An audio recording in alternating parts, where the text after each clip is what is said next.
नमस्कार दोस्तों, आप सभी का एचजीटी क्लासेस में स्वागत है। And in this video we are going to learn about heat lesson. It is the fifth lesson, 10th science part 1 Maharashtra state board. तो ये 10th साइंस का फिफ्थ लेसन है जिसका नाम है हीट। और हीट रिलेटेड जो भी कंसेप्ट इसके अंदर दिए वो सारे के सारे concept I am going to explain here with you in short. मैं शॉर्ट में बताऊंगा और अच्छी तरह से बताऊंगा कि as per my abilities I will try to explain. और मैं आपको बोलूँगा कि आप समझ के लेने की कोशिश करो। तो मेरा फर्स्ट जो प्रैक्टिकल मुझे इसमें दिया है, एक्टिविटी दिया है, उसमें मुझे बताया है कि क्या करो, आइस क्यूब्स ले लो, आइस ले लो, एक बीकर के अंदर आइस क्यूब्स ले लो। उनको क्या करो, एक स्टैंड के ऊपर रखो, नीचे से बर्नर लगाओ और उसको हीट प्रोवाइड करो। तो आपका जो भी एक्सपीरियंट है, जो भी ऑब्जर्वेशंस, उसको नोट डाउन करो। मुझे आइस क्यूब्स लेने हैं बीकर के अंदर, बाद में उसको स्टैंड के ऊपर रखना है, नीचे से बर्नर लगा के मुझे उसको हीट प्रोवाइड करनी। This is the first activity given in your book. And from that activity we have to learn the latent heat. मुझे लैटेंट हीट जो कंसेप्ट है उसके बारे में लर्न करना है इस एक्टिविटी से। So if I just going to heat the ice, okay, in a beaker with the help of burner and stand, then I will notice that the temperature, okay, suppose both axes are given there. Now I have two axes. Let us consider this is x axis, it gives the time in minutes, and this is y axis which gives the temperature in degree Celsius. तो अभी मुझे पता है ये जो मेरा ए to be distance जो मैंने आपको यहाँ दिखाया, this is the temperature at which ice melts into water. ये जो टेम्परेचर है, मतलब यहाँ से यहाँ तक का जो टाइम है 0 to 4 minutes. Okay, 0 degree Celsius से स्टार्ट होता है, 0 मिनट्स से स्टार्ट होता है। तो ये 0 to 4 मिनट का जो टाइम है मेरा, यहाँ पे मैं देखता हूँ खाली आइस जो है मेल्ट होता है। क्या होता है? Melt, without changing its temperature, without changing its temperature. बहुत आईएमपी पॉइंट है। So ice melts from this 0 to 4 minutes, means within 4 minutes when I start to boil the ice on the stand with the help of burner flame, then it melts up to 4 minutes। उसमें कोई भी temperature change मुझे दिखाई नहीं देता। Okay, when ice melts from solid to liquid its temperature remains constant। उसका temperature बिल्कुल ही नहीं बदलता। बहुत आईएमपी चीज़ है मुझे इस लैटेंट हीट को पढ़ने के लिए। And then suddenly at the 4 minutes के टाइम के बाद ये टेम्परेचर राइज होता है। ओके, इनिशियली राइज होता है। Okay, it is a straight line. Okay, so BC indicates rise in temperature, means the temperature of water increases. Initially when ice melts into water, temperature remains constant, but as the total ice melts into water and then slowly its temperature start to increase। okay, उसका temperature जो है slowly start हो जाता है increase होने के लिए, and at the 100 degree Celsius water start to boil and then C2D। okay, this temperature remains constant। तो 100 डिग्री सेल्सियस के आगे टेम्परेचर बढ़ेगा नहीं आपका। So the temperature from B to D, okay, C to D, it remains constant when the water gets converted into vapours, it's vapours. तो ये दो चीज़ें मुझे बहुत ज़्यादा अहमियत रखती है। जो टेम्परेचर जिसके अंदर आइस मेल्ट्स होता है वो भी कांस्टेंट है, and temperature at which the water boils and converts into vapours, that temperature also remains constant होता है। ये दो टेम्परेचर मुझे यहाँ से यहाँ तक और यहाँ से यहाँ तक जो टेम्परेचर है उनका यहाँ पे बहुत ज़्यादा मुझे इम्पॉर्टेंट है to just define the latent heat. तो हम लोग अभी क्या करेंगे, लैटेंट हीट जो कॉन्सेप्ट है उसको मैं आपको समझाऊंगा exactly with the help of this graph. ये जो ग्राफ निकला टेम्परेचर वीएस टाइम ग्राफ, इसके माध्यम से मैं आपको क्या करने वाला हूँ, latent heat of fusion and latent heat of vaporisation, ये दो कंसेप्ट मैं आपको यहाँ पे क्लियर करके बताऊंगा।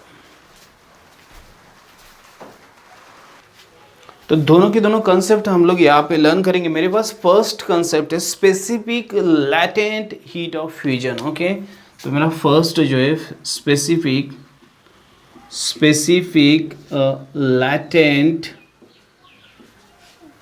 Latent heat of fusion. Okay, fusion, ये मेरा फर्स्ट कंसेप्ट है। तो इसको लर्न कर दें। ओके, तो इसको लर्न करेंगे हम लोग। आपको बताओ लैटेंट, वो मैं डेफिनेशन तो बताने वाला हूँ, but if you don't know what is difference between temperature and the heat. आपको पहले ही पूछा है what is the difference between temperature and heat. Temperature is the degree of hotness and coldness, और coldness, temperature is the degree of hotness और coldness, and the heat is one of the form of energy। Temperature is measured in the Kelvin, heat is measured in the joules। okay, the different material, okay, at the constant heat may have different temperatures, okay, different materials at constant heat may have different temperature, and temperature of different object will be differ at different type of climates. तो ये आपको दिया है, and some more points are there, I will explain. And what are the ways by which heat can be transferred? So heat कैसे कैसे, contraction मेरे पास है, convention मेरे पास है, and radiation, these are the mediums or these are the ways by which heat can be transferred. ये initial आपको दिया था, मैंने बताया नहीं, आपको बता के रख रहा हूँ. इसके बारे में अगर आपको चाहिए एक्सप्लेनेशन तो मैं बताऊँगा. Specific latent heat of fusion हम लोग ये डिफाइन करें, the amount, okay, the amount of heat energy, okay, the amount of heat energy, देखो डेफिनेशन कैसी है, absorb, okay, absorb at constant temperature, बहुत IMP वर्ड है, एट कांस्टेंट टेम्परेचर. ये जो वर्ड है ना, कांस्टेंट टेम्परेचर, बहुत IMP वर्ड है, इसके माध्यम से ये वर्ड बहुत IMP. The amount of heat energy absorb at constant temperature by a unit mass of a substance, ये भी बहुत IMP, by unit mass of a substance to convert, अभी यहाँ पे कन्वर्ट वर्ड भी IMP है, from solid to liquid phase, is called specific latent heat of fusion. इसको बोला जाता है specific latent heat of fusion, ये डेफिनेशन इसका. ओके, तो मैं आपको ये दोनों डेफिनेशन समझाता हूँ one by one. Okay, specific latent heat of fusion मेरे पास है, and specific latent heat of vaporisation, ये दो मेरे पास टर्म्स है. इनको दोनों को मैं आपको एकदम से क्लियर करके बताऊँ तो आपको ये समझ में आ जाएंगे. तो आपको फर्स्ट टर्म का एक्सप्रेशन देता हूँ मैं. The amount of heat energy absorb at constant temperature, देख लो यहाँ से 0 to 4, ओके, ये जो टाइम है इसके बीच में जो टेम्परेचर जो भी मेरा है, इट इज़ 0 डिग्री सेल्सियस. इसको 0 डिग्री सेल्सियस बोलेंगे ताकि ये टेम्परेचर चेंज ही नहीं हुए. Okay, it is 0 degree Celsius, and at this temperature the whole ice melts into liquid water. यहाँ पे लिक्विड वाटर बन गया एट पॉइंट बी. तो ये जो टेम्परेचर, इसको कांस्टेंट टेम्परेचर बोलते हैं. Amount of heat energy absorb at constant bye unit mass of a substance, जितना मैंने आइस लिया था उसका मास जो भी रहेगा, to convert from solid to liquid phase, to convert from solid. या बी पॉइंट के यहाँ पे मेरे को पूरा, मतलब मुझे पूरा की पूरा आइस लिक्विड में मिल रहा है, लिक्विड वाटर में मिल रहा है. To convert from a solid to liquid phase is called the specific latent heat of fusion. अभी इस 0 डिग्री सेल्सियस को मैं वाटर की क्या बोलता हूँ, specific latent heat of fusion, and this is the melting point of ice. 0 degree Celsius is melting point of ice, इसको ही बोलते हैं मेल्टिंग पॉइंट ऑफ आइस, और इसको ही मैं बोलता हूँ latent heat of fusion of ice by which it converts into liquid. और इसी टेम्परेचर को हम लोग मेल्टिंग पॉइंट ऑफ आइस बोलते हैं. The constant temperature at which ice melts into the liquid water is called the melting point of ice. ये भी आपको यहाँ पे नोट करना है. मेरे पास सेकेंड डेफिनेशन मिलती है, सो यहाँ से मुझे मेल्टिंग पॉइंट ऑफ आइस मिल जाएगा. The constant temperature at which ice melts into the liquid water is called as the melting point of ice. अभी यहाँ पे 0 डिग्री सेल्सियस रहेगा, तो मैं यहाँ पे मेल्टिंग पॉइंट लिखता हूँ, मेल्टिंग पॉइंट ऑफ आइस, ये जो मेरा है 0 डिग्री सेल्सियस रहेगा.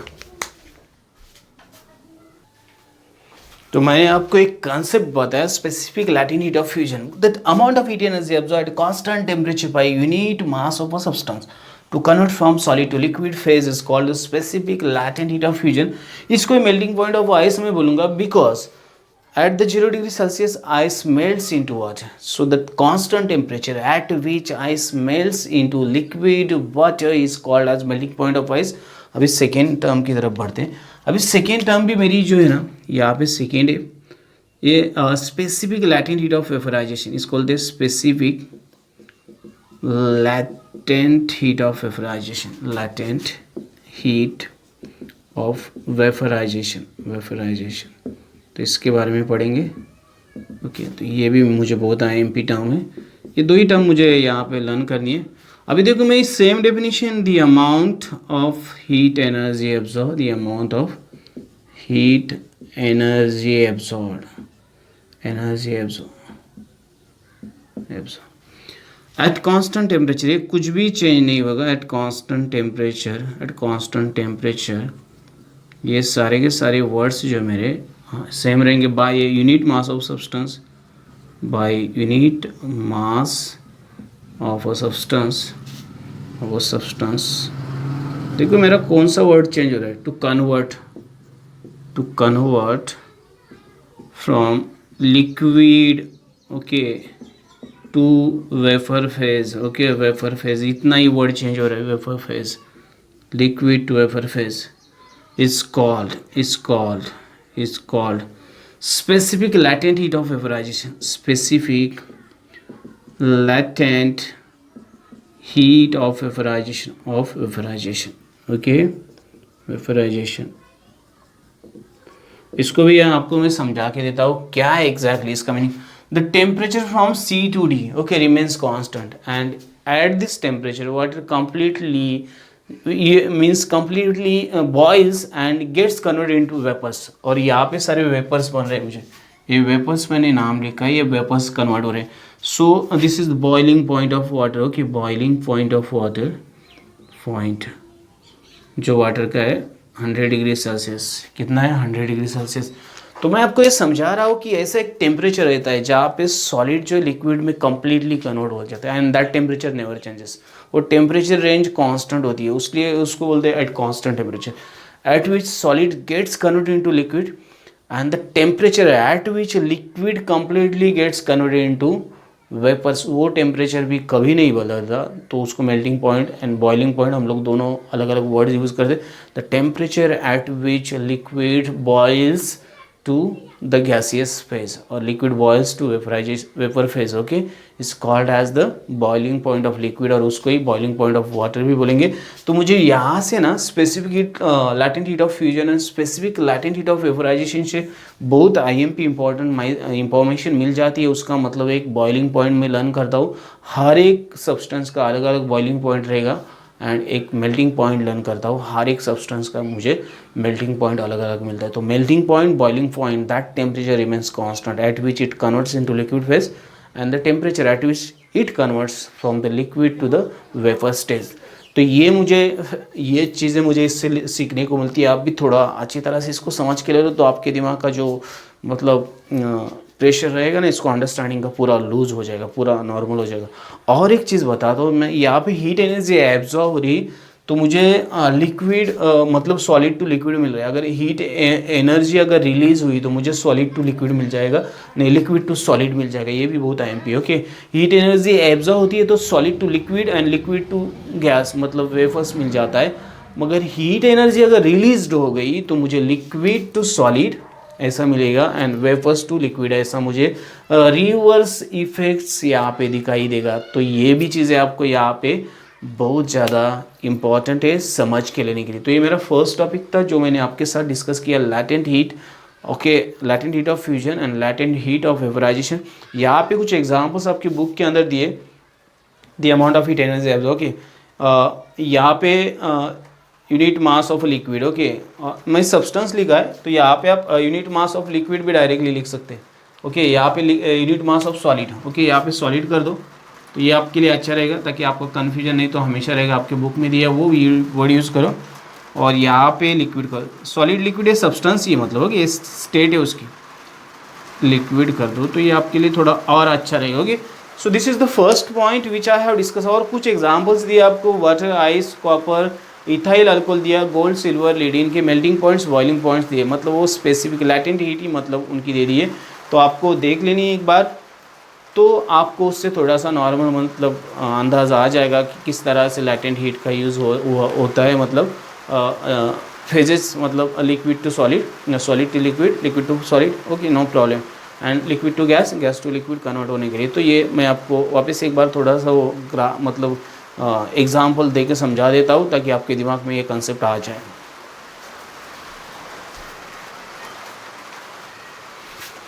इसका यूनिट आपको समझाता हूँ। ये मेरे पास एक यूनिट है किलो जूल पर केजी एंड सेकेंड एक कैलोरी पर ग्राम ओके। ये दो यूनिट्स है उसके।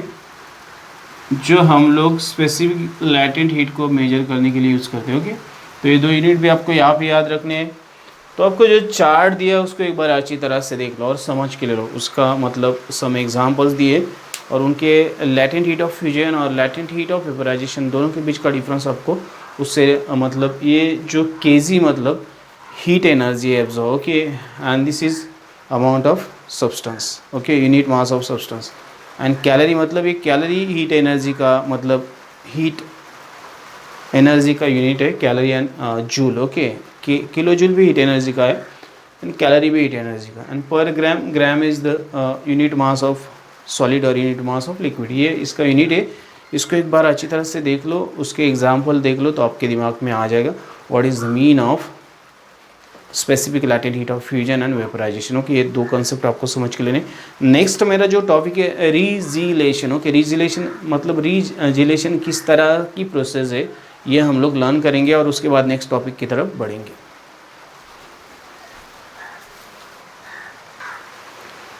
सो next topic is regelation. Okay, regelation means what is mean of regelation. मैं आपको एग्जांपल दे दूँ, the phenomenon in which ice converts to liquid due to applied pressure and reconverts to ice as the pressure is removed is called as regelation। ये आप definition पहले समझ लो, बाद में मैं आपको इसको पूरी तरह से समझा। the phenomenon, okay, the phenomenon in which ice converts to liquid, I think liquid और वाटर दिया रहेगा आपका, ice convert to liquid. Okay, liquid water में यहाँ पे वर्ड यूज कर सकता हूँ due to applied pressure and रिकन्वर्ट्स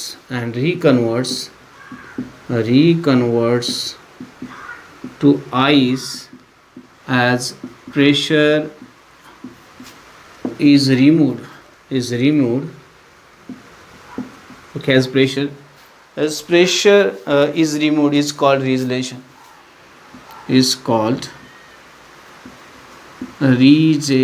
regelation। okay, regelation बोलते हैं उसको, regelation बोलते हैं।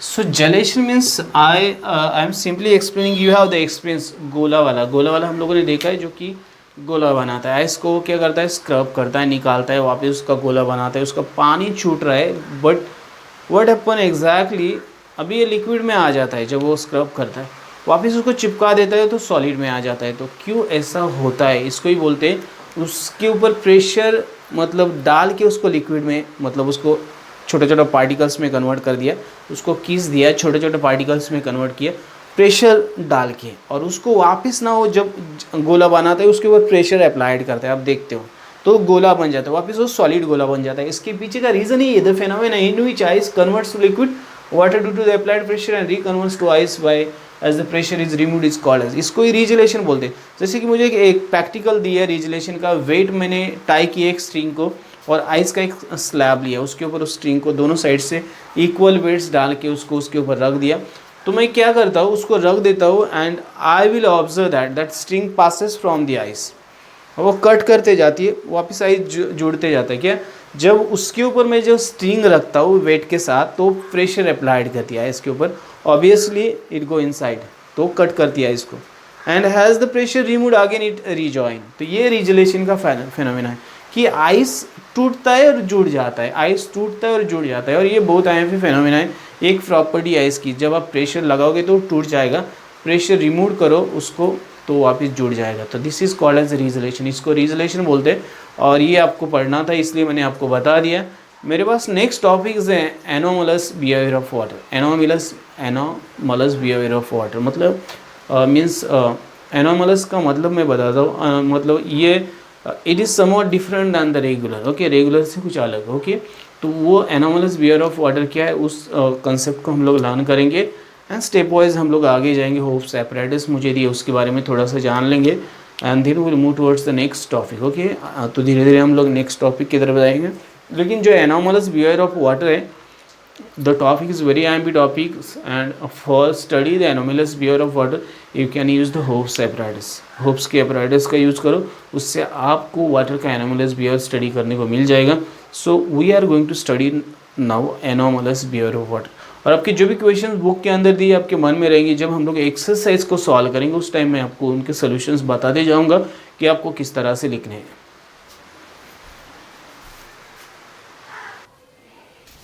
सो next topic is anomalous behaviour of water. कि एनोमलस बिहेवियर ऑफ वाटर उसके बारे में हम लोग डिस्कस करेंगे, मैं आपको एक्सप्लेन करूँगा.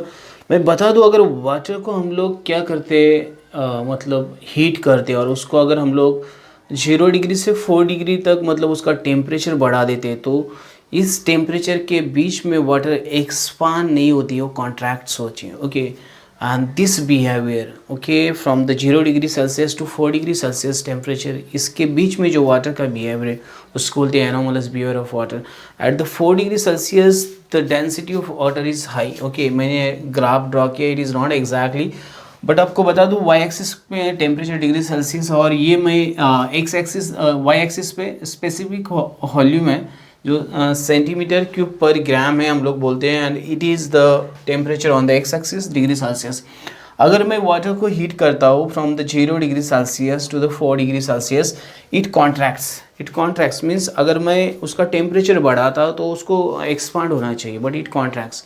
And this behaviour of water from the 0 degree Celsius to 4 degree Celsius temperature is known as the anomalous behavior of water. इसको बोलते हैं anomalous behavior of water, and we can do study of that anomalous behavior of water. And again from the 4 degree Celsius to 5 degree 6 degree 7 degree तो वापस वो expand हो जाती है. Okay, so there is a contraction of water from the 0 degree Celsius to the 4 degree Celsius temperature, and this behavior of water is known as the anomalous behavior of water. And from 4 degree Celsius onwards it's again expands. Okay, it's called the anomalous behavior of water, and we can do study of anomalous behavior of water by using the Hope's apparatus. आपको बता दो ये Hope's apparatus है, उसका ये graph मैंने मतलब ऐसे मैन्युअली प्लॉट किया है. मेरे पास Hope's apparatus में 2 थर्मामीटर्स रहते हैं, T2 and T1. This is known as freezing mixture, जो मेरे पास सॉल्ट और आइस से बनता है. आप इसको देखते हैं जैसे कि ये जो आइसक्रीम बेचते हैं उनके पास रहता है, जो लोकल पीपल को फ्रीजिंग मिक्सचर बोलते हैं इसको हम लोग. और यहाँ पे मेरे पास फ्लैट बाउल रहता है, उसके अंदर मैं वो फ्रीजिंग मिक्सचर डाल देता हूँ. This is the cylindrical apparatus. Hopes apparatus cylindrical है.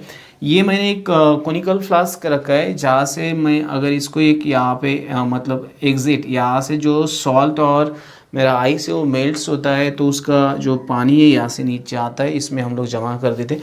अभी मैं इस सिलेंडर के अंदर क्या करता हूँ, पानी भर देता हूँ. क्यों 1000 हम लोग मान लेते हैं, इतना पानी भर दिया. 1 लीटर पानी मैंने इसके अंदर डाल दिया. मेरे पास 2 थर्मामीटर्स है और इसमें मैं आइस डाल देता हूँ, पानी के साथ आइस डाल देता हूँ ताकि ये वाटर कूल होना चाहिए. अभी जब ये पानी यहाँ पे जो फ्रीजिंग मिक्सचर है उसके कांटेक्ट में जो भी वाटर आता है वो इमीडिएटली कूल होता है. क्या होता है, and as its temperature goes up to 4 degree Celsius, के कांटेक्ट में जो यहाँ सिलेंडर के अंदर इसके कांटेक्ट में जो होता है 4 डिग्री सेल्सियस. मुझे पता है at the 4 degree Celsius there is a maximum contraction in water and density is high. So वो जो पानी है वो नीचे आ जाता है, उसकी डेंसिटी बढ़ जाती है, वो नीचे की तरफ आता है. सो the temperature of this thermometer becomes 4 degree Celsius. क्या होता है, T1 का टेम्परेचर 4 डिग्री सेल्सियस बन जाता है. एंड अगर इसका टेम्परेचर 4 डिग्री सेल्सियस बन जाता है तो जो ऊपर का थर्मामीटर है उसका टेम्परेचर ज़्यादा हो जाता है. अभी ये 4 डिग्री सेल्सियस टेम्परेचर बन गया तो वापस उसका टेम्परेचर उससे भी कम होने लगता है. ओके, मैं आपको ये मतलब एक मैजिक लगेगा आपको. As the temperature going decreasing from 4 degree to 3 degree 2 degree 1 degree, आगे उसकी डेंसिटी बढ़ जाती है, आगे उसकी डेंसिटी कम हो जाती है, वापस वो ऊपर जाता है.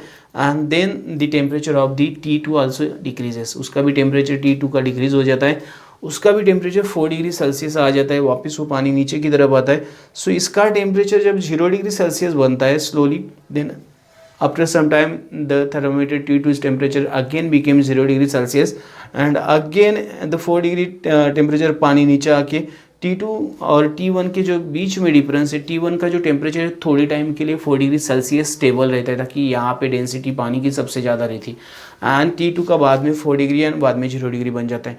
And if we plot graph, हम लोग अगर इसके लिए ग्राफ प्लॉट करते हैं इन दोनों के लिए, तो मुझे दोनों का जो ग्राफ है, दोनों का टेम्परेचर हो या 4 डिग्री सेल्सियस पे एक दूसरे को इंटरसेक्ट करते दिखाई देता है।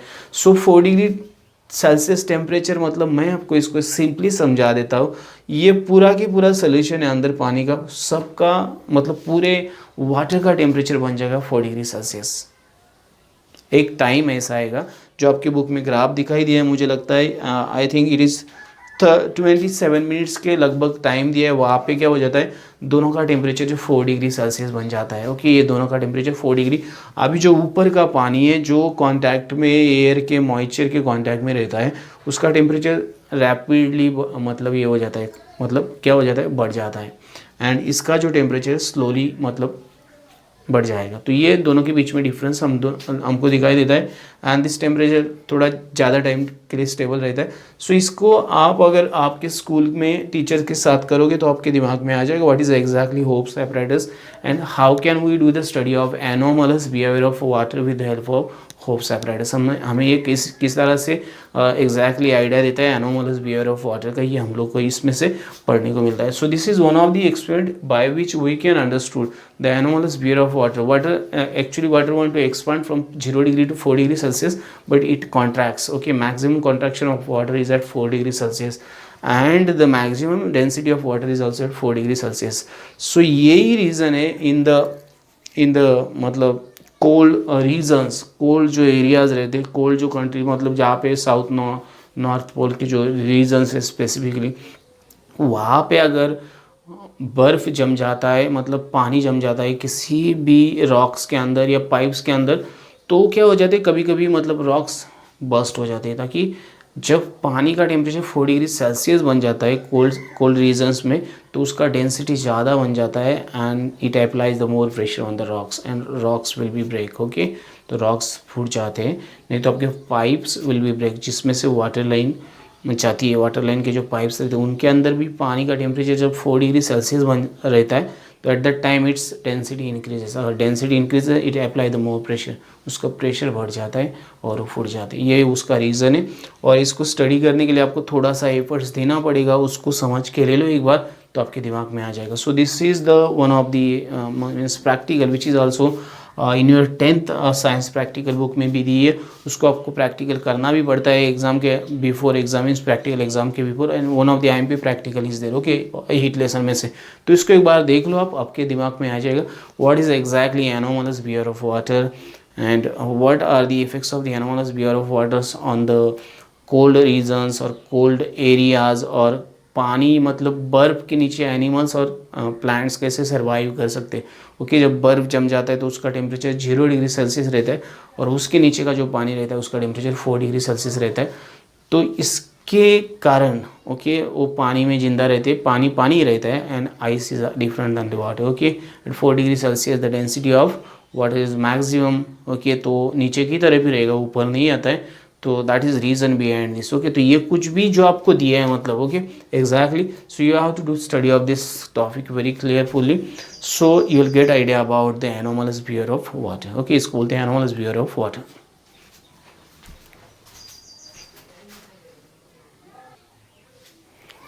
सो next point is dew point and humidity. आपका जो ड्यू पॉइंट रहता है, ड्यू पॉइंट टेम्परेचर रहता है, it is related to your humidity. Humidity means the percentage of moisture present in the atmosphere or the vapors of water present in the atmosphere. This decides the humidity of atmosphere. Atmospheric humidity is depends on the number of water vapors present in the particular area of the year. Okay, area मतलब volume of the year. Okay, so ये जो आपका due point temperature, उसको first हम लोग learn करेंगे, तो मैं आपको उसका डेफिनेशन बताता हूँ। When unsaturated air is taken from or at any temperature from और मुझे लगता है at any temperature दिए air at a certain temperature is taken। okay, जब आप क्या करते हैं when unsaturated air, okay मैं आपको बता देता हूँ when unsaturated air at certain temperature, okay, कोई भी एक टेम्परेचर है but the air is unsaturated, ये मोस्ट टाइम भी criteria, at certain temperature, okay, is taken and it's temperature is decreased and at the certain temperature air becomes saturated is called the dew point temperature is called the dew point temperature. Okay, तो उसको बोला जाता है due point. अभी मैं when unsaturated air is taken at certain temperature is taken and its temperature is decrease. वो unsaturated क्यों? Because its temperature is more, उसका टेम्परेचर ज़्यादा है इसलिए वो unsaturated.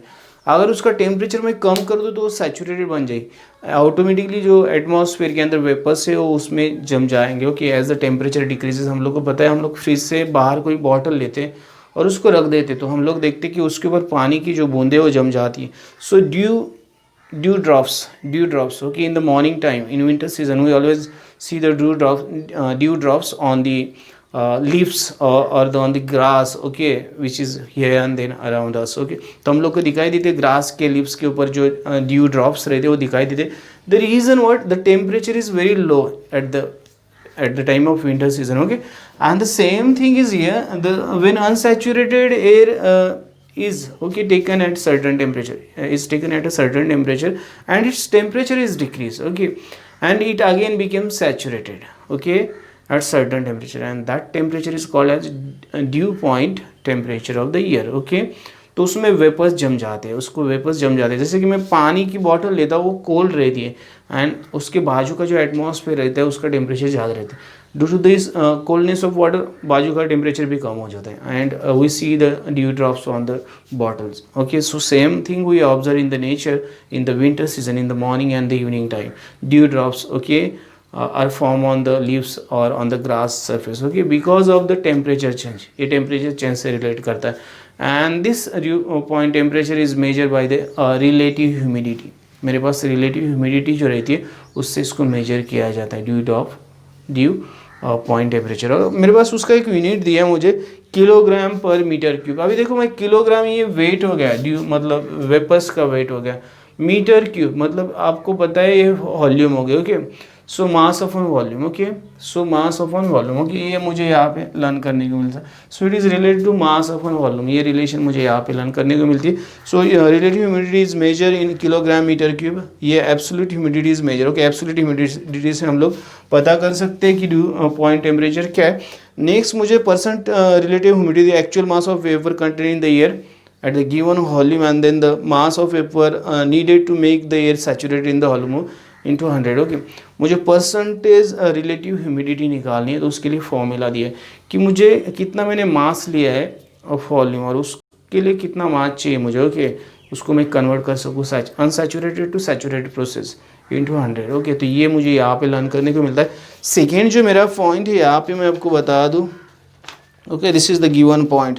So ratio of actual mass of the content in the air of the given volume and at a temperature. Okay, and next the mass of vapor needed to make the air saturated. मतलब mass of volume of air upon the mass of vapors needed to it became means make it saturated into 100 कर दो, आप ratio निकाल दो, आपको percent relative humidity मिल जाएगी.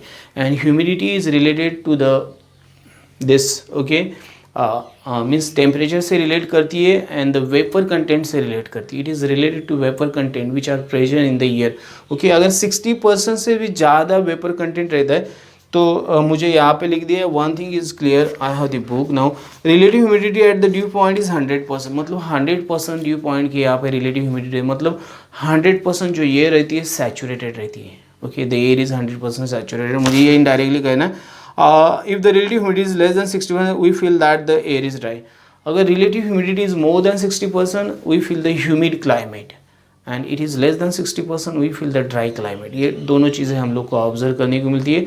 इन the winter season the climate is humid and in the summer season the climate is dry. तो ये दोनों चीज़ें हम लोग इससे सीख लेते हैं। Okay, and this much information is given about the relative kilogram per meter cube. This is the unit of the relative humidity. You have to remember that the unsaturated air taken at a certain temperature and its temperature is decreased at a certain temperature, it becomes saturated, is known as the dew point temperature of the air. Okay, उसको बोला जाता है dew point temperature year. Percent relative humidity निकालने के लिए आपके पास formula उसको use करो। 60% से ज़्यादा ह्यूमिडिटी रहेगी तो क्लाइमेट ह्यूमिड रहेगा, एंड 60% से कम ह्यूमिडिटी रहेगी तो क्लाइमेट ड्राई रहेगा, and at the due point temperature the humidity is 100%। ये भी मुझे इसमें से लर्न करना है। मेरा नेक्स्ट पॉइंट जो है मेरे पास है वो यूनिट ऑफ हीट। मैं हीट का यूनिट बता दो आपको, calorie and joules. We use this 2 units. So 1 joule is equal to 4.18 calorie. ये मेरा स्टैंडर्ड रिलेशनशिप है। किलो कैलोरी भी मैं बोलता हूँ, और उसके कुछ डेफिनेशन जो हम लोग को इस बुक के अंदर दिए वो सारी की सारी चीज़ें हम लोग इस टॉपिक में लर्न करेंगे। Unit of heat, unit of heat देखते, then will move towards the next topic.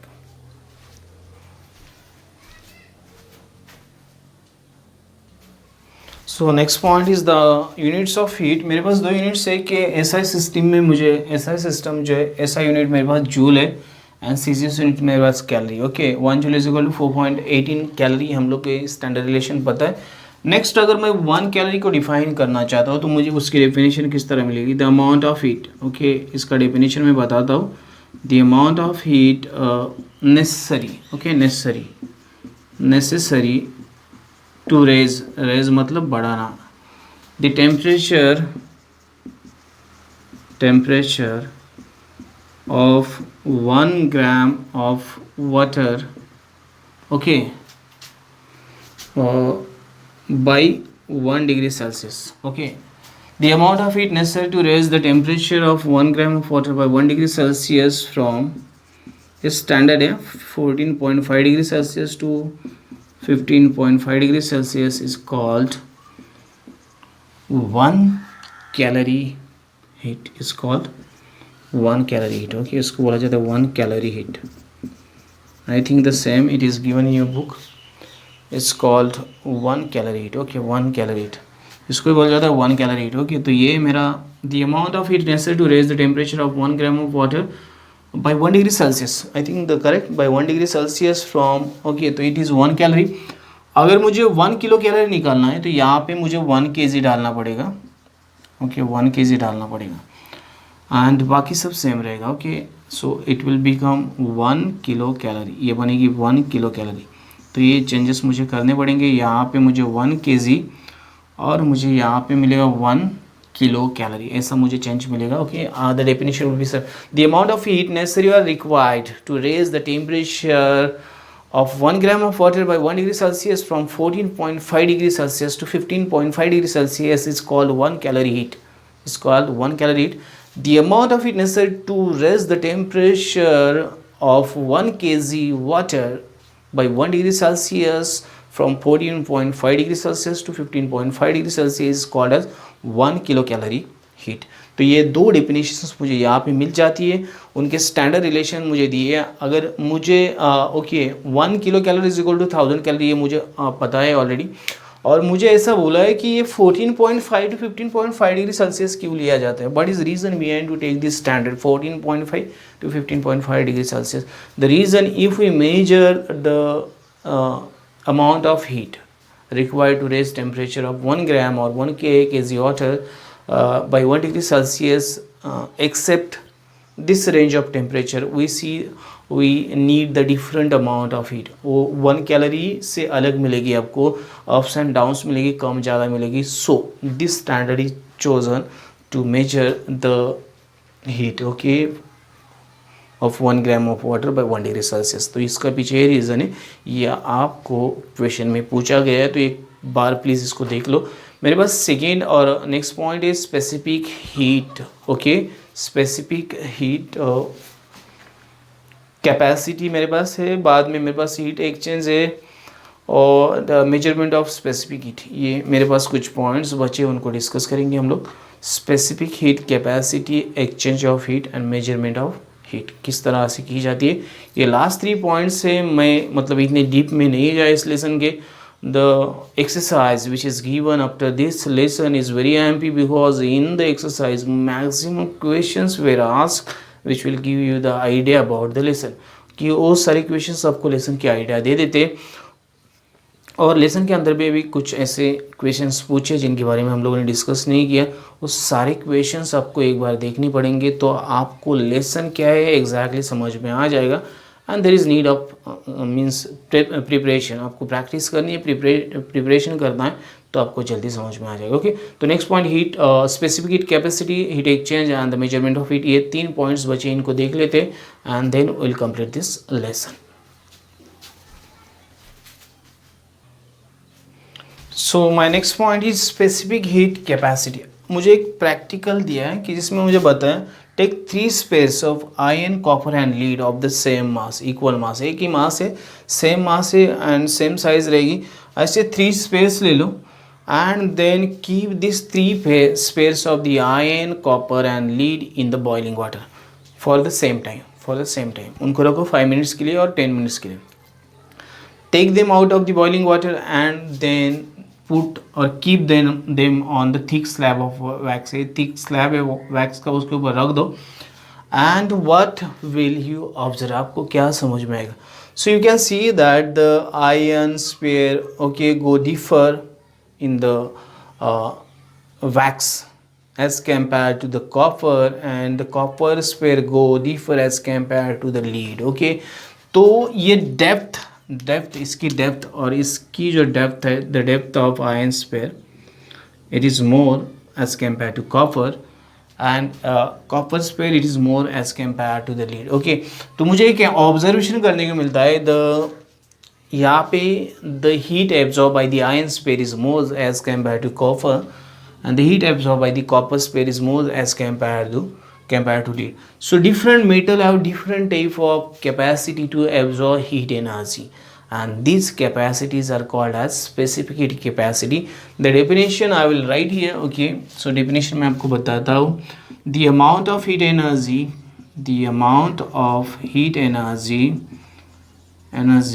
required okay to raise the temperature of a unit mass of an object by 1 degree Celsius is called its specific heat capacity, is called specific heat capacity और उसको बोला जाता है specific heat capacity. So आप देख the amount of heat energy required to raise the temperature of 1 unit of mass of an object by 1 degree Celsius is called its specific heat capacity.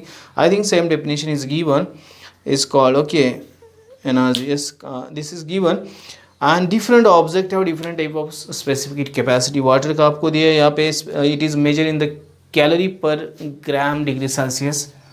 मैं इसको major करता हूँ calorie पर gram degree Celsius specific heat capacity.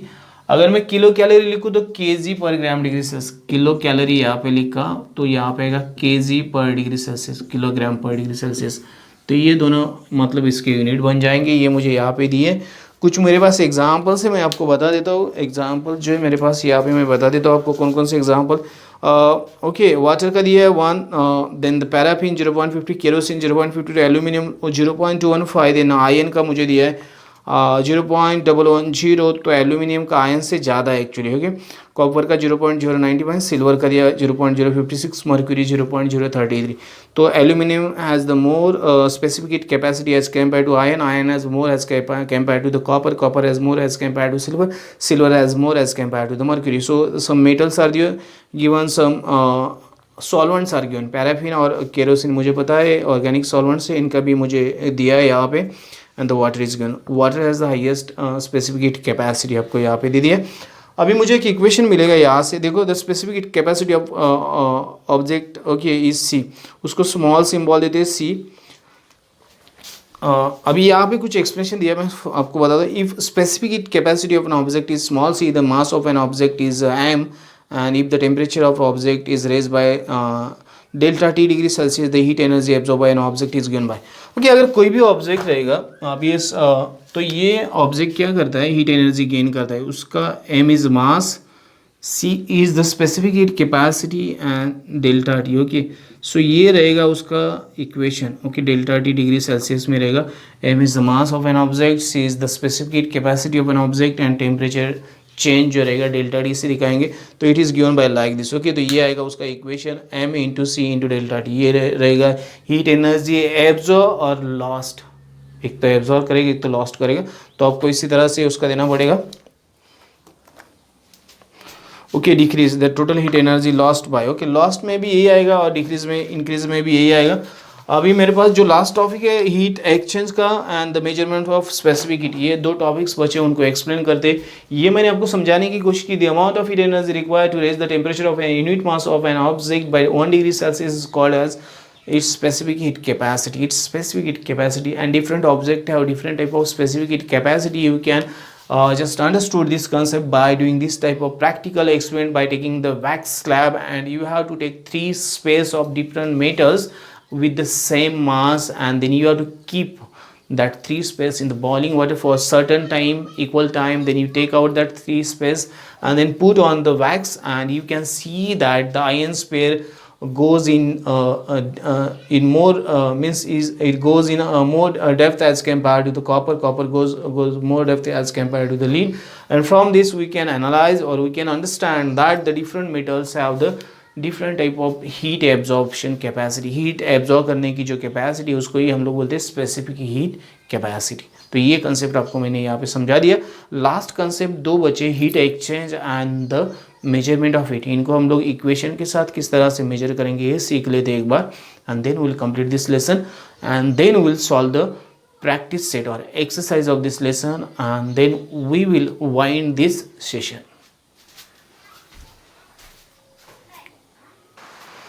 So now we are going to discuss about the last topic. यहाँ पे मेरे पास heat exchange है, मैं इसको बता दूँ, heat lost by the hot object. Okay, ये आएगा heat lost by hot object, और हीट एनर्जी आप बोलो, हीट एनर्जी मुझे लगता है हीट एनर्जी राइट वर्ड है, heat energy right, heat energy lost by hot object, heat energy lost by hot object, then heat energy gain by cold object.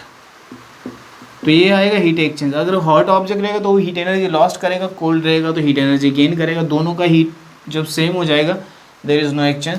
तो इसको the principle of heat exchange, इसको ही बोला principal of heat exchange. कुछ भी tough नहीं इसमें, मैं बता दूं principal of heat exchange, the heat energy lost by the hot object and heat energy gain by the cold object, both is equal to the heat energy gained by the cold object, is equal to okay, is equal to measurement of specific mixing method and calorimeter, calorimeter, okay, calorie, because calorie is the unit of heat। तो ये मेरे पास अगर मैं करने जाता हूँ, मेरे पास कोई भी ऑब्जेक्ट रहेगा तो उसको मैं क्या करता हूँ, उसके अंदर कैलोरीमीटर डुबो देता हूँ। तो हीट लॉस बाय ऑब्जेक्ट क्या रहेगी, heat gain by the water in the calorimeter, calorimeter के अंदर के वाटर में जितनी हीट जाएगी, and heat gain by the calorimeter. अगर मैं क्यू लिखता हूँ, ये ऑब्जेक्ट के लिए रखता हूँ, तो मान लो उसका मास m है, उसका स्पेसिफिक हीट कैपेसिटी c है, एंड द टेम्परेचर चेंज उसका डेल्टा टी रहेगा, जो भी रहेगा, ओके डेल्टा टी 1 मान लेते। तो ये आएगा आपका ऑब्जेक्ट के लिए, मतलब heat loss by an object. Heat gain by water, मान लो वाटर का Q1 लिया मैंने, ओके। सो ये मेरा स्पेसिफिक हीट कैपेसिटी है, ये मेरा फर्स्ट ऑब्जेक्ट के लिए, बाद में वाटर के लिए। मान लो उसका मास m1 है, स्पेसिफिक हीट कैपेसिटी c1 है, एंड उसका टेम्परेचर इसका डेल्टा 1 लिखते हैं, डेल्टा 1 इसका टेम्परेचर जो भी लॉस्ट और गेन जो भी है बड़ा है वो डेल्टा T1, मतलब इनिशियल टेम्परेचर फाइनल टेम्परेचर जो चेंज मुझे मिला। एंड Q2 मान लेते कैलोरीमीटर के लिए, कैलोरीमीटर के M2 C2, okay M2 mass of the calorimeter, C2 the specific heat capacity of calorimeter, and delta T2 मतलब उसका टेम्परेचर जो चेंज हुआ। तो मुझे ये सारी चीज़ें मुझे वर्ड्स में दी है, आपके बुक के अंदर वर्ड्स में दी है, this all things are mention by words in your book, and simply I have to write Q is equal to Q1 plus Q2, okay heat loss by an object is equal to heat gain by water in calorimeter, and heat gain by the calorimeter. तो ये मेरा equation बन जाता है। इसको इस तरह से हम लोग सिंप्लीफाइड कर सकते हैं और उसको समझ के ले सकते हैं। So this is the heat exchange concept. The heat lost, heat energy lost by an hot object and heat energy gain by an cold object, both is equal and this is known as principle of heat exchange. मेरे पास next topic measurement of heat, specific heat. So specific heat lost by an object is equal to specific heat gain by the water which is in calorimeter and the specific heat gain by the calorimeter. तो उनकी combine जो रहेगी, तो lost की जो किया मुझे यहाँ पे मिल जाएगा। So this equations you have to use in your numericals to solve the numerical problems. So you have to keep these all equations in your mind. These all equations are given in words, word formation में आपके book के अंदर दिए। मैंने खाली उनको equation form में इस तरह से चेंज किया। So you try to understand this. So here this lesson is completed. यहाँ पे ये लेसन जो था मैंने कंप्लीट किया है। मेरी तरफ से मैंने इसको सिंप्लीफाई करने की कोशिश की है। एंड फिर भी आपके दिल में कोई भी डाउट रहेगा तो प्लीज़ डू कमेंट्स। आप कमेंट्स करके मुझे बताओ। I will try to clear your doubts or I will try to solve your doubts or I will try to make one more video for your doubts only. Okay, उसके लिए मैं बनाने की कोशिश करूँगा, but if you do comments, अगर आप comments करते हैं तो। अब इसके बाद हम लोग क्या करेंगे, इसका एक्सरसाइज एक बार समझ के ले लेते हैं। In short I am going to explain the exercise, but मैं न्यूमेरिकल्स आपको सॉल्व करके दूंगा and then we will complete this session.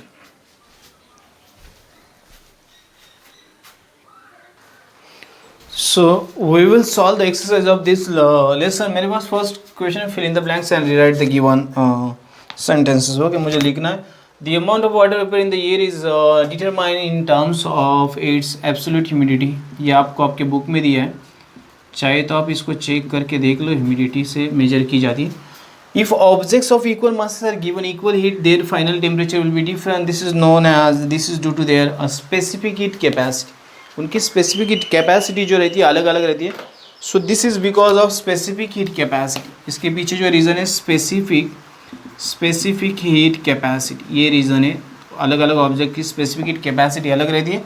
During the transformation of liquid phase to the solid phase, the latent heat is, अभी मैं बता दूँ liquid to solid करना है, सॉलिड टू लिक्विड नहीं करना। सो इट इज़ गिवन आउट, इसको बोलते हैं गिवन आउट, इसको बोलते हैं given out. Latent heat given out हो जाएगी, एब्जॉर्ब नहीं होगी।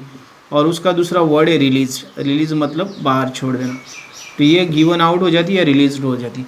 तो ये मेरा था क्वेश्चन नंबर फर्स्ट, जिसको मैंने आपके साथ शेयर किया। Observe the following graph considering the graph of volume of water as its temperature is raised by 0 degree Celsius. Discuss difference in the behavior of water and other substances.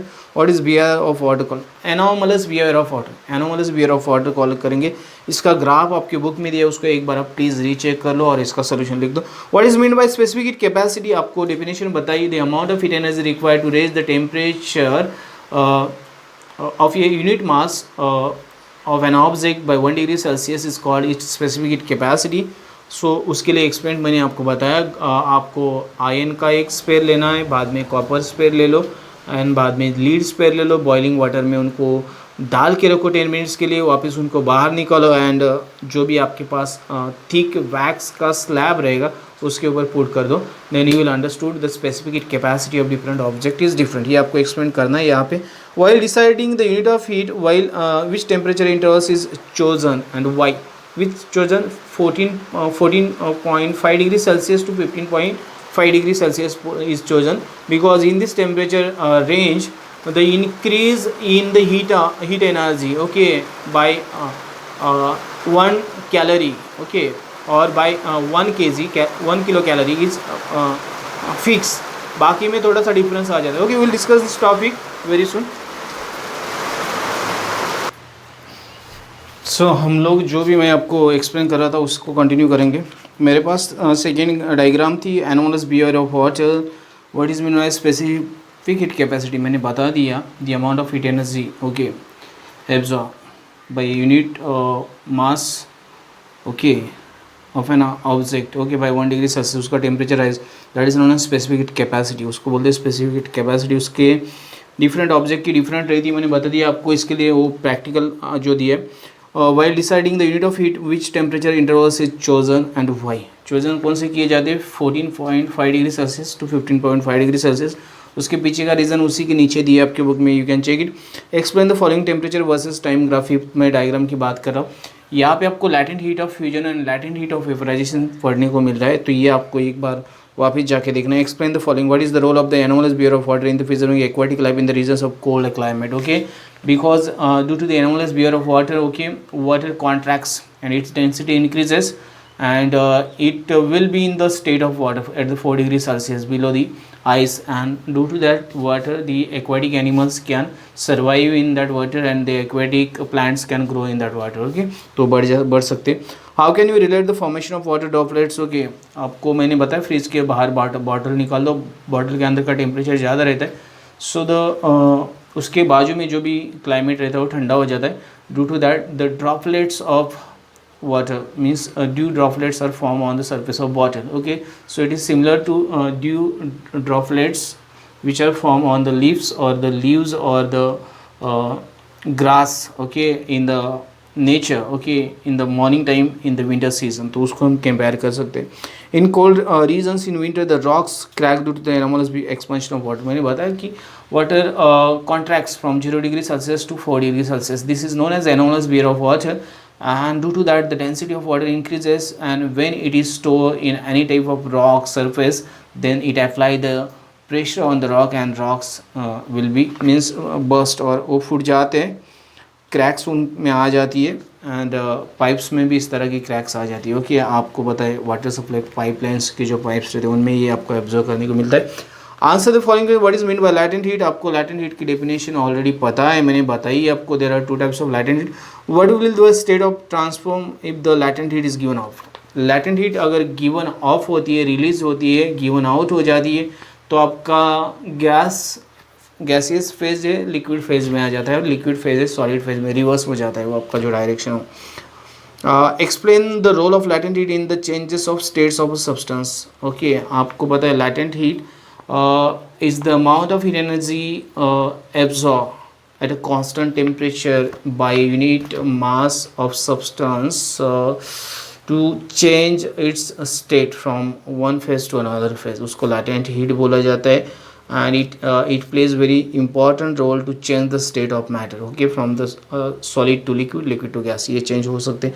on the basis and how will you determine whether air is saturated with the vapor or not. you know the saturated air, okay, so its humidity, okay, is 100% if the air is saturated 100% absolute humidity. okay, तो relative humidity का percentage निकालो. 160% के ऊपर अगर relative humidity रहती है तो air is saturated, and 60% के नीचे अगर रहती है तो एयर इज ड्राई रहती है. उसका रीज़न दिया. Read the following paragraph and answer the question. मैं सिंपली बता दूँ, पैराग्राफ रिलेटेड है hot body to means heat exchange from the hot object to the cold object. उनको आइसोलेटेड कंडीशन में रखा जाएगा तो क्या होगा, और आपको नीचे के क्वेश्चंस के आंसर बताने. Heat is transfer from where to where. Okay, hot object to cold object. Which principle, heat exchange principle. How will you state the principle briefly. हम बता दे, मैं बताता हूँ. Heat lost by the cold hot object is equal to the heat gain by the cold object.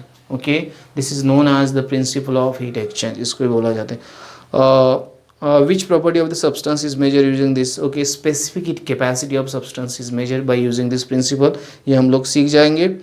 and the last solve the following problems. Numericals मैं आपको solve करके दे रहा हूँ वेरी सिंपल वे में, and then will complete this session. हम लोग complete कर देंगे.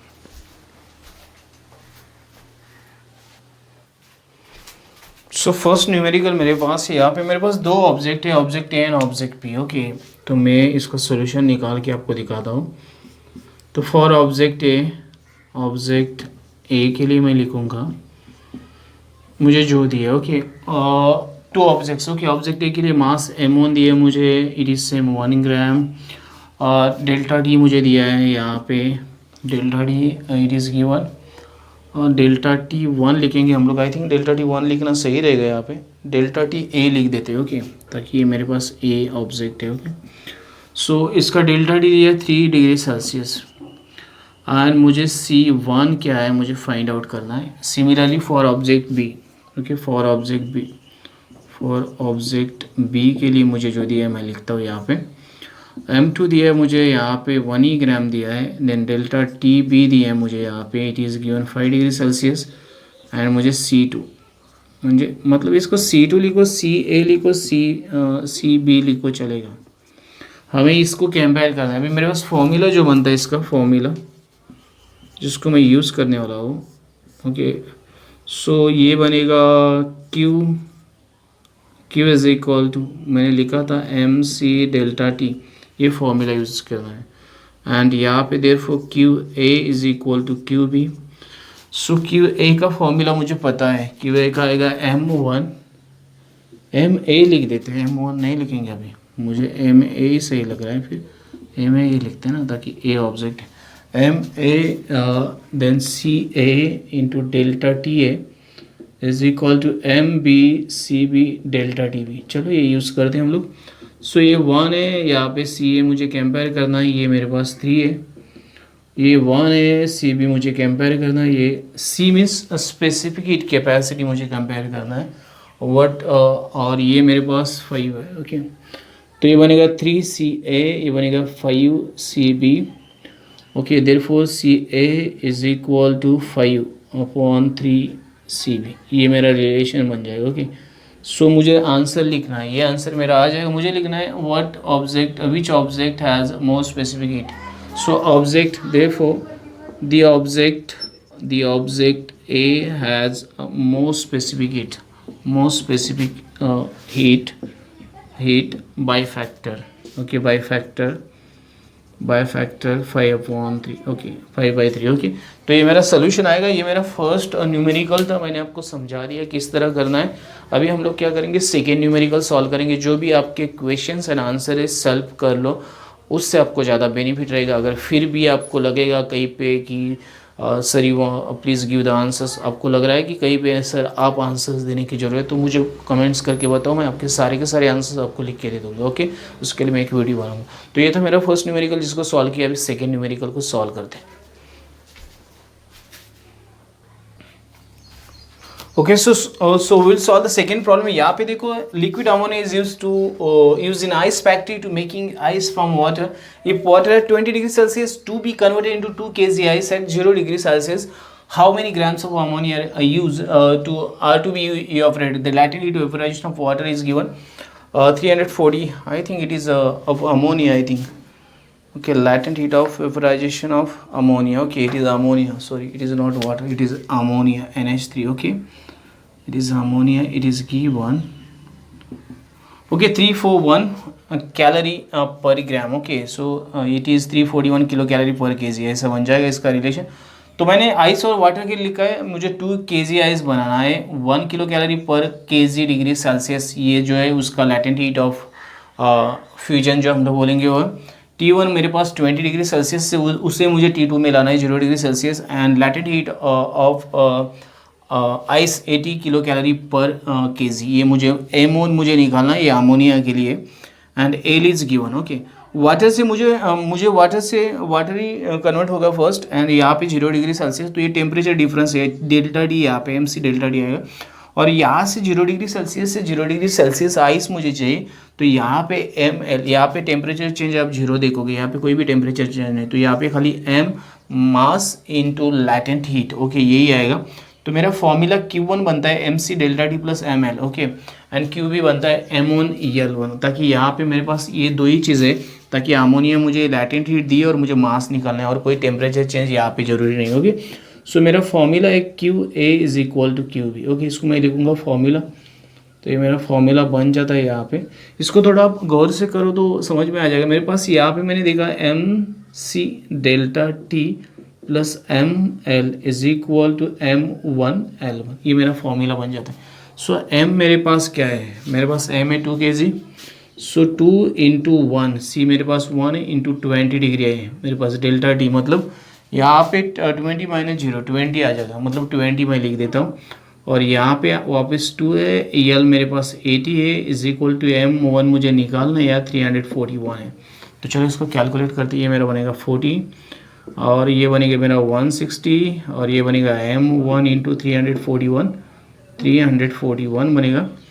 देयरफॉर M1 ये बनेगा 200, ओके। इसको डिवाइड करो 341 से, आपको इसको डिवाइड करना है। It is very tough now, but will divide it. Therefore M1 is equal to 0 point, because now 2000 को 341 से डिवाइड करना है, आपका सोल्यूशन जो है 5865 kg आ जाता है, आपके बुक में दिया है जो यहाँ पे 586.4. Okay, so it is given 5864. Okay, ये kg आ जाएगा, तो इसको ग्राम में कन्वर्ट करो, देयरफॉर MO1 586.4 ग्राम, ये आपके बुक के अंदर दिया है. So this is the mass of ammonia. Okay, so आपको लिखना पड़ेगा, क्वेश्चन क्या दिया है, how many grams of ammonia are to be evaporated.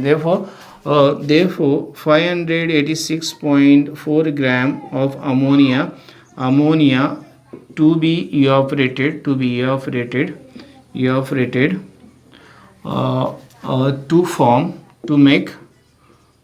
make 2 kg ice. Okay, ये आएगा मेरा सोल्यूशन. तो इस तरह करना है आपको. मैं एक बात बता दूँ, वाटर को मुझे फर्स्ट वाटर में ही कन्वर्ट करना पड़ेगा, उसके बाद में उसका आइस बनेगा. सो यहाँ का टेम्परेचर डिफरेंस वही मेरा टेम्परेचर डिफरेंस रहेगा जो 20 है, और कुछ भी इसमें कुछ भी नहीं आएगा, ताकि मेरे पास यहाँ पे M दिया है, मतलब खाली M और Al दिया है for ammonia, and these all content, one is for your conversion of water to water and second is water to ice. Okay, ये दो मेरा यहाँ पे मतलब कनेक्टेड लिंक्स है जो मुझे यहाँ पे यूज़ करनी पड़ेंगी, और ये मेरा सोल्यूशन आ जाएगा. So you do this, you try to do this, you can easily solve this problem. तो ये था मेरा प्रॉब्लम नंबर B, जिसको मैंने आपके साथ शेयर किया है. थोड़ा सा इसको आपको एफर्ट्स देके अंडरस्टूड कर लेना है, कुछ भी नहीं इसमें टफ. आपको एक बार ये प्रोसेस समझ में आई तो आप इजीली इसको सॉल्व करोगे. मैं आपको वापस बता दूँ, वाटर टू वाटर कन्वर्ट करो, MC डेल्टा टी आएगा, and water to ice convert करना पड़ेगा, मुझे आइस फाइनल चाहिए. तो Q1 जो है मेरा है MC delta T plus M, ये आ जाएगा ML आ जाएगा. ओके, और ये मेरा Q2 रहेगा, Q2. Okay, this is Q2 and this is Q2, this is Q1. तो ये मेरा ये रिलेशन रहेगा. तो ये मुझे इस तरह से करना है. ओके, और अमोनिया के लिए मुझे पता है it is only in the gaseous state, so मुझे उसका अमाउंट एग्जैक्टली कितना इवापोरेट हुआ. ओके, तो आइस बना, ये मुझे लिखना है, ताकि उसमें मुझे मास और latent heat of ammonia of vaporization, vapours में कन्वर्ट होने में जो लगता है वही दिया है, और कुछ भी नहीं दिया. तो मुझे वो दो चीज़ें खाली यहाँ पे यूज़ करनी है, खाली वो सिंगुलर है, मतलब सिंगल है Q2, उसका M1 L1 यूज़ करना है, और Q1 is equal to Q2 लिख के मुझे ये सारा इक्वेशन लिख के उसको सॉल्व करना है, और कुछ भी नहीं करना. तो ये था मेरा क्वेश्चन नंबर B न्यूमेरिकल्स में, तो उसको मैंने अभी सॉल्व किया. अभी क्वेश्चन नंबर C को सॉल्व करते हैं. So we will solve the C question. मेरे पास दिया है, thermally insulated pot has 150 gram ice at temperature 0 degree Celsius. How much steam of 100 degree Celsius has to be mixed to it so that the water of temperature 50 degree Celsius will be obtained? Latent heat of melting of ice 80 calorie per gram. Latent heat of vaporization of water 540 calorie per gram. Specific heat of water 1 calorie per gram degree Celsius. तो ये क्या है, steam के लिए दिया है, M1 मुझे निकालना है. ओके, तो मुझे यहाँ पे पहले ही बताया. ओके, क्या how much steam of ice. Okay, 100 degree Celsius कितनी, मतलब उसका मास कितना है. C1 सेम रहेगा दोनों के लिए. M2 मुझे दिया है यहाँ पे, आइस का जो मास दिया है मुझे 150 ग्राम. T1 100 डिग्री सेल्सियस, स्टीम का टेम्परेचर 100, उसको T2 में कन्वर्ट करना है 50 डिग्री सेल्सियस. और यहाँ पे आइस का टेम्परेचर 0 डिग्री सेल्सियस रहेगा, उसको मुझे 50 डिग्री सेल्सियस, दोनों को मिक्स कर देना. मुझे latent heat of the first, okay, vaporization of water जो मुझे स्टीम की है वो 540 कैलोरी पर ग्राम है, और आइस की जो है मेरे पास 80 कैलोरी पर ग्राम. ओके, स्टीम से मुझे मिलेगा वाटर. ओके, M1 L1, यहाँ पे टेम्परेचर चेंज नहीं होगा, तो डेल्टा T1 यहाँ पे लागू पड़ेगा. या 100 डिग्री सेल्सियस से मुझे क्या करना पड़ेगा, 50 डिग्री सेल्सियस वाटर बनाना पड़ेगा, तो यहाँ पे डेल्टा T1 लग जाएगा. ओके, तो M1 L1 M1 C1 delta T1. Okay, ice का मुझे दिया है 0 डिग्री सेल्सियस, तो यहाँ पे 0 degree Celsius water first ice melt हो जाएगा. M2 L2 आएगा यहाँ पे, मतलब mass of ice and latent heat of ice आएगा. एंड 0 डिग्री सेल्सियस से मुझे 50 डिग्री सेल्सियस कन्वर्ट करना है, तो M2 C2 डेल्टा 2 यहाँ पे चेंजेस आएगा टेम्परेचर में. तो चलो इसको सॉल्व करते हैं हम लोग. तो मेरे पास जो है, मेरे पास आएगा यहाँ पे Q1 is equal to QB, ये मेरा फॉर्मूला बनता है, इसको मैं फॉर्मूला लिखता हूँ यहाँ पे, और ये फॉर्मूला बनेगा यहाँ पे. Q1 क्या आएगा मेरा, M1, तो यहाँ पे आएगा M1 C1 delta T1 plus M1 L1, ये Q1 के लिए आ जाएगा. M2 के लिए मेरे पास आएगा M2 C2, okay, M2 C2 delta T2 plus M2 L2, ये आ जाएगा. ओके, सेकेंड का लैटेंट हीट आ जाएगा. ओके, तो ये मेरा यहाँ पे मुझे मिल जाता है, तो इसको मैं L1 करता हूँ, इसको L2 कर देता हूँ. ओके। तो L2 ये आइस के लिए, राइट। तो अभी चलो वैल्यूज पुट करते हैं। M1 मुझे निकालना है, तो मैं यहाँ पे M1 लिखता हूँ। उसका C1 मेरे पास 1 है, कोई फ़र्क नहीं पड़ता। टेम्परेचर का डिफरेंस 50 डिग्री का है, यहाँ पे देख लो 100 माइनस 50, और यहाँ पे प्लस M1 मुझे निकालना है वापस। और यहाँ पे L1 जो मेरा दिया है फर्स्ट 540 दिया है, ओके 540 दिया है, and is equal to M2 मेरे पास M2 150 है, 150 दिया है। C1 1 है, यहाँ पे डेल्टा 2 जो है मेरे पास 50 रहेगा यहाँ पे, एंड प्लस M2 मेरे पास 150 एंड L2 मेरे पास दिया है 80, ओके। तो मुझे इसको सॉल्व करना, तो चलो सॉल्व कर दे। यहाँ पे देखो ये मल्टीप्लाई, तो ये M1 मेरा मैं आउट ऑफ ब्रैकेट लेता हूँ तो 50 प्लस ये बनेगा 540, ओके 50 प्लस 540 बन जाएगा ये। इसको ऐड करना पड़ेगा मुझे, और यहाँ पे मुझे मल्टीप्लाई करना पड़ेगा। 15 फाइजा जो आता है 75 आता है, और इसके ऊपर 2 जीरो आ जाएंगे यहाँ पे, एंड 15 8 जो आता है मेरा 15 8 मैं बता दूँ आपको 15 8 ओके 8 5 40, 40 0, 4 कैरी किया, 8 5 40 राइट, 0 4 कैरी, 8 1 8 एंड दी 4 12 आ जाए, ओके 1 2, और यहाँ पे 1 2 एंड ये 0 आ जाएगा, ओके 1200 आ जाए, 12,000 आ जाएगा, ओके। इनको दोनों को ऐड करें, सो M1 इंटू ये दोनों का एडिशन आ जाएगा 590, और इन दोनों का एडिशन करना पड़ेगा मुझे, तो ये आएगा यहाँ पे, नहीं ये यहाँ पे आएगा, ओके। तो ये आएगा 500 और ये 79 आएगा, ये आएगा, तो M1 आएगा मेरा 19500 अपॉन 590, ओके। तो इसको डिवाइड कर देते, ये जाएगा, देयरफॉर M1 मेरा जो है 1950 अपॉन 59 आता है। सो 59 2 59 3 आ जाएगा। आई think it is what is the answer given exactly, I am checking it, okay 33.05। आपकी बुक में क्या आंसर दिया? इट इज़ 33 ग्राम, 33.05 कुछ आता है इसका। सो 3 आएगा, 3 एंड 05 कुछ आ जाता है, okay. It is in grams, okay. Therefore M1 is equal to 33 gram approximately. तो इसका आंसर आता है।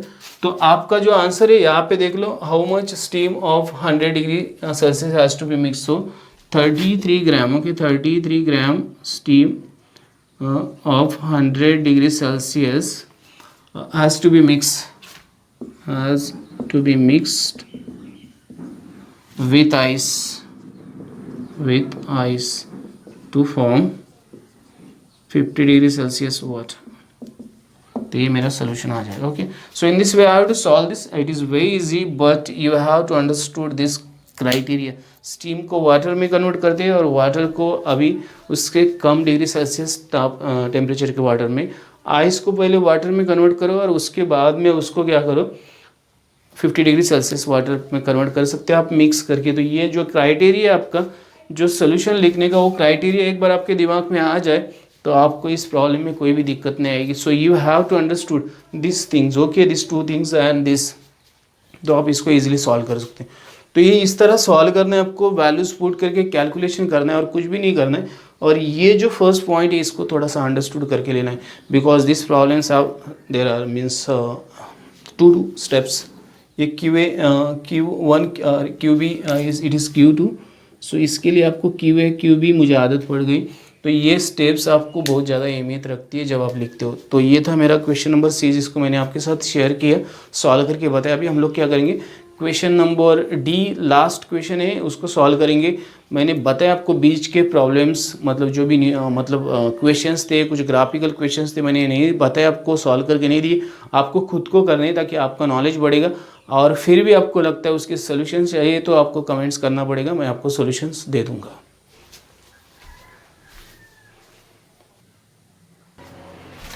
सो will solve the last numerical. यहाँ पे थोड़ा मैंने उलट लिख दिया, आइस फर्स्ट लिखना था लेकिन उसको मैंने बाद में लिख दिया। देखो एक calorimeter has mass 100 gram, okay, calorimeter का मास 100 ग्राम है, एंड स्पेसिफिक हीट कैपेसिटी उसकी दी है 0.1 किलो कैलोरी पर केजी डिग्री सेल्सियस। तो ये 0.1, 1 second, I have doubt about this, 1 second, इसके अंदर मुझे देखने तो एक बार, Yes, it is 0.1. It is 0.1 kilocalorie. Okay, kilocalorie per kg degree Celsius. Okay. Then it contains 25 gram of liquid मतलब वाटर ही कंटेन करता है, तो उसका mass 25 grams. It is 250 grams. Okay, 250 grams. Okay, 250 grams of liquid. Okay, it is water. Okay, mass दिया है C1, उसका specific capacity specific heat capacity 0 kilo calorie. Okay, तो किलो कैलोरी पर केजी डिग्री सेल्सियस. ओके, ये if you drop a piece of ice of mass 10 gram, मुझे mass of ice का मास जो मुझे दिया है, it is I think it is 100 gram. Sorry, it is not 10 gram, it is 100 ग्राम.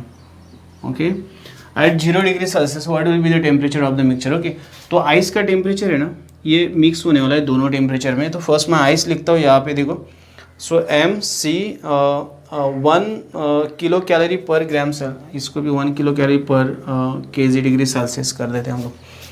तो ये ice, तो ये वाटर में बनेगा 0 डिग्री सेल्सियस, और ये रहेगा उसका first. Okay, Q then water का ये सेम रहेगा Q1 C1 delta T1 and Q2 M2 C2 delta T2.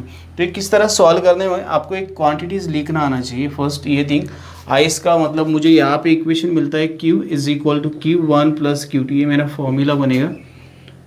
This is my formula. और आइस के लिए जो मेरा बनता है, ये यहाँ पे ml लिखा है मैंने, ml plus MC delta T, ये आइस का बनेगा. और इसके is equal to M1 C1 delta T1 plus M2 C2 delta T2. Okay, ये दो मुझे मिलते हैं. चलो, M आइस का जो टेम्परेचर लेवल है वो T रहेगा. Okay, M and L. M के आइस का कितना दिया मेरे पास, आइस जो है मेरे पास यहाँ पे 100 kg, और कलरीमीटर का भी 100 ग्राम ही दिया है. ओके, दोनों का 100 दिया. ओके, 100 ये दोनों का 250. Then okay, 100 gram calorimeter mass 100 gram kilo calorie ice mass of 10 gram. Ice का mass 10 gram actually. Ice it is 10 gram, it is given as for my observation. Ice 10 gram. Okay, 10 gram, तो मैंने बराबर लिखा, it is 10 gram. तो ये सब दिया है यहाँ पे. तो अब इसकी वैल्यूज, मास इसका 10 ग्राम है. लैटेंट हीट, ओके, इसकी 80 दी मुझे लैटेंट हीट, प्लस M वापस 10 है. C मेरे पास जो था 1 है, उसका कोई प्रॉब्लम नहीं. और T यहाँ पे T माइनस 0, तो ये T आएगा. ओके, T मुझे निकालना है एक्चुअली. तो ये मेरा फर्स्ट है M1. अभी M1 250 ग्राम है, 250 इंटू उसका C1 मुझे दिया है 0.4 एंड T मेरा जो है 30 माइनस T आ जाएगा यहाँ पे, ताकि यहाँ पे मुझे टेम्परेचर निकालना है. टेम्परेचर मुझे दिया है. Okay, plus M2. Okay, M2 मुझे कितना दिया, M2 इट इज़ 100 ग्राम.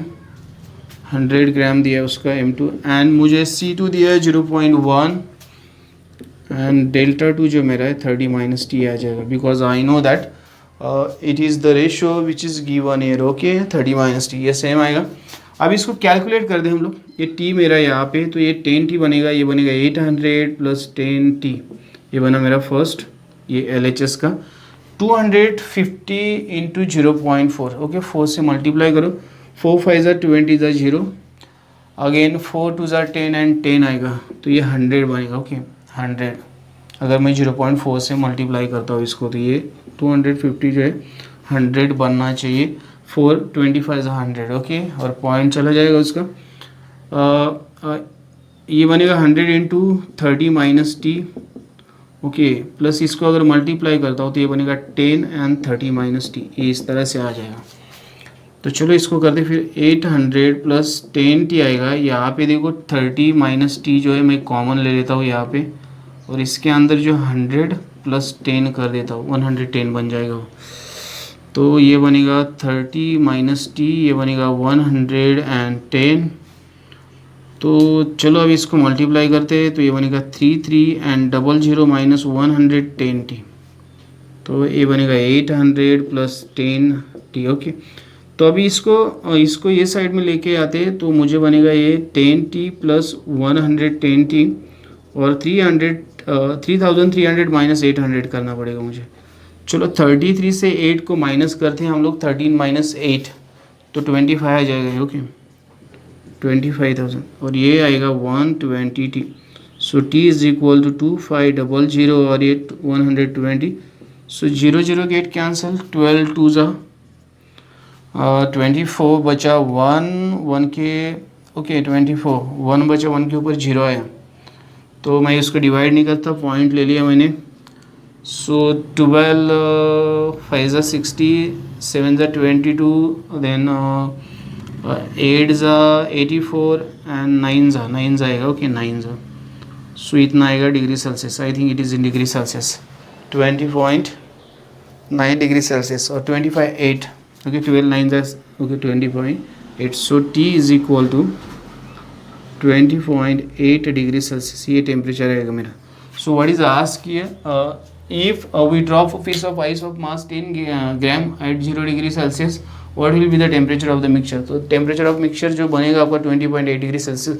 थोड़ा सा लेंदी है, थोड़ा सा फॉर्मूलाज को देख के आपको लगेगा कि थोड़ा लेंदी है, बट इसके लिए थोड़ा सा प्रैक्टिस का ज़रूरत है।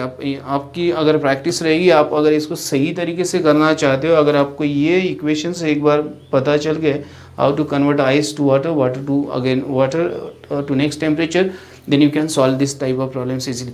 तो मैं आपको एक ही सजेस्ट करूँगा, ये प्रॉब्लम सॉल्व करते टाइम थोड़ी सी प्रैक्टिस करो, आपके अंदर की एनर्जी थोड़ी सी यूज़ करो, उसको इसमें कन्वर्ट करो, एनर्जी को कन्वर्ट करो वर्क के अंदर आपके, और उसको यूटिलाइज करो and you try to solve such type of problems.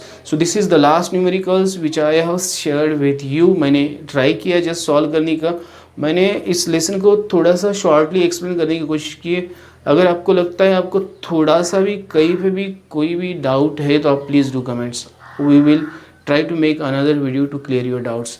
And if you like this video, don't forget to like, share, subscribe and press the bell icon button so you will get the notification of upcoming videos on time. Thanks and keep watching. Have a nice time.